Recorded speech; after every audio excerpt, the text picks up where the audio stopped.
So it seems extra super windy in my helmet right now, and I don't know why. But I'm gonna talk to you anyway, and hope this video isn't just trash or junk. Hope you can hear me. So I wanted to talk real briefly about how and why I've gotten into motovlogging and what's changed since I started. So, of course, the how and why has to time machine back for quite a few years. Even really before I was riding this motorcycle. It kind of goes way back, because motovlogging has been around for several years now. And I started watching, not really vlogs, but helmet cams, let's say, several years ago. At least, maybe, definitely helmet cams go back, 4 or 5 years, I don't really know exactly.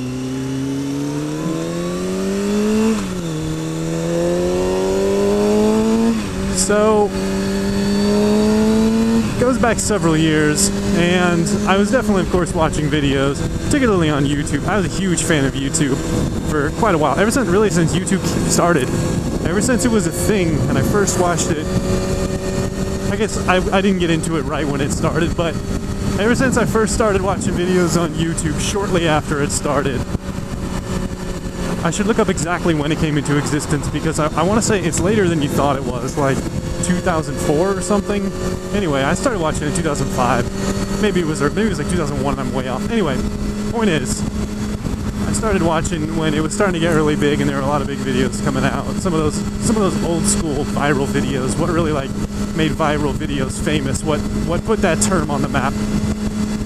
So anyway, I got into YouTube way back when, and there were always motorcycle videos present, but they weren't necessarily vlogs. And I think just helmet cams in general are way cool, because you capture all kinds of crazy stuff, from clip videos of accidents and crashes, which everyone loves to watch, and me too, to just crazy stuff like doing wheelies through the streets and running from the cops and whatever. I like to watch those. I don't like to do that, but watching it's pretty fun. So anyway, going forward, they started this thing called vlogging, and honestly I don't remember exactly when I got in. When I started really watching it regularly, I think I had seen a couple of vlogs, but I didn't really start following vloggers, motovloggers, until maybe about 2.5 years ago, 3 years ago maybe. Yeah, let's go with 3 years ago. So about 3 years ago is when I started watching somewhat regularly and following a couple of vloggers, some of the older guys. And then of course at the time I wasn't really following it that closely. I didn't realize, since then I thought people were just kind of posting videos, which I would say is more or less what I do. I think of something I want to talk about and I film it. And back then that's what it seemed like. Guys were just filming things and they wanted to tell you about them fixing their bike. They wanted to show you how to do an oil change. They just wanted to show you them cruising around. But now it's changed, and guys seem to have a continuous story almost to their vlogs, and they're not just clip shows anymore. They've sort of turned into channels. Honestly, YouTube's changed a lot, of course, and now when you have a channel, it's almost like there's a story behind your vlog, and it's ongoing. And I think a lot of motovloggers should build to that, because that's what interests audiences, let's say. So as a watcher, I kind of like watching a video, and then the next time seeing things from other videos, so you sort of follow along and you get drawn into the story and all those good things. So that brings me back to why I got into motovlogging, is I just wanted to make videos like those guys, and I thought filming myself riding was just way cool, and I got a GoPro because I wanted it for various other reasons. I've taken mine on the variety of sports and games and stunts that I do. I'm really into riding mountain bikes. I'm going way too fast for this vlog, it's going to be so loud. I'm really into mountain biking and rock climbing, and I kind of have taken it everywhere, snowboarding and a variety of other places. like just things I like to do, and of course the GoPro's waterproof, so I've used it a little bit for some water sports, not too much on that. I used it for a 5K I ran, a color run, as they're called. It was called Color Me Rad, but there's more than one. And just kind of filmed the whole race, and then turned in some clips and stuff like that. So anyway, I really wanted a GoPro anyway, and I happened to get it, so I popped it on my helmet because I had been watching videos of guys riding motorcycles, and I wanted one winter, I think in particular, it always seemed to come in sort of stages, right? I would start watching, in the summer I wouldn't really watch, I'd be outdoors doing things, whatever, and then in the winter I would just want to be outdoors so bad, I would just go on YouTube and watch videos of guys riding motorcycles and mountain biking and snowboarding. Well, I'd just go snowboarding and film it, but all the summer sports is what I really want to do in the winter, and then all the winter sports are what I want to do in the summer. So like, for example, right now I really want to go snowboarding because it hasn't been cold here ever. Definitely since I moved here, probably before that. Anyway, so I really wanted to get out there, and I kind of like, living vicariously through the other riders, and then I just wanted to start filming myself, and then I just wanted to start talking. It seemed like a natural progression. And at first, talking while you're riding is really weird. Like, talking to yourself is really weird. But you get used to it, and, even now, even skilled guys who've been doing it for a long time, when you're in a situation where you're accelerating heavy, or you're braking, or you're turning, you kind of don't want to talk.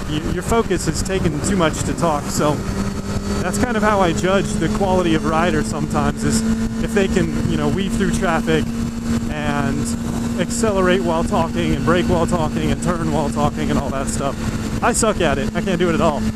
But I'm not a very good rider compared to some of the guys out there. Even though I ride a lot, and I've been thinking about that a lot, I'm not nearly as good as I should be for how much I ride.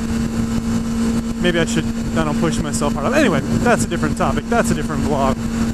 But the point is, I just wanted to start talking and riding, and so I did, and that's the way to get into it.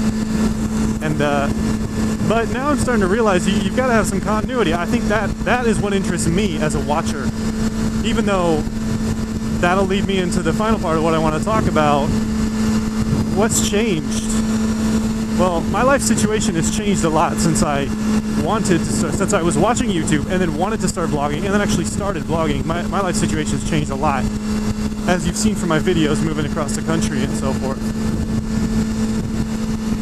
So I don't have the time anymore to watch nearly as much YouTube as I used to, or even, let's say, would like to. I would like to watch more because I enjoy it, but I do not have the time. And to be honest, when you're married, your time has to go other places. Wives don't like it if you're sitting there on a computer watching YouTube videos all night. And of course, my job, I can't watch YouTube during the day. I can maybe get on once or twice, do something really quick, but even then, I just don't have time. I'm working. I'm doing other things. It's not a job where I sit around and have time to sort of mess around. So anyway, that's the problem with what's changed in my life. I notice a lot of the vloggers who stick around for a long time and have been around for a long time, they seem to commit to it, and that's really key. And that's something that I've tried to do lately, but life situation's changing, and sometimes you get pulled away, as I think every vlogger knows. You go do something and you haven't vlogged for a little bit, and you kind of want to, because it's fun. You've got to enjoy doing it. Oh, there's some traffic. Yay. Wonder what's going on here. So I do enjoy it, and I do enjoy watching videos, but lately I just haven't had the time like I've wanted to. So that's how my situation's changed. That's how I got interested, that's how I got into it, and that's what's changed since I started. So, I hope if you're thinking about getting started, or you're new, like me, I haven't been around that long, to be honest, but if you're thinking about getting started, or you're relatively new, just, try and stay committed, but you have to really enjoy it. You can't just say, oh, I'm committed to it. You have to actually say, I like doing this. It's something I want to do. So that's my vlog for today. I know that was really long and drawn out, and I talk way too much. And I'm trying not to get hit while I'm talking to you guys. Like this guy, he's going to pull in front of me. No, he's not. Thank you, sir.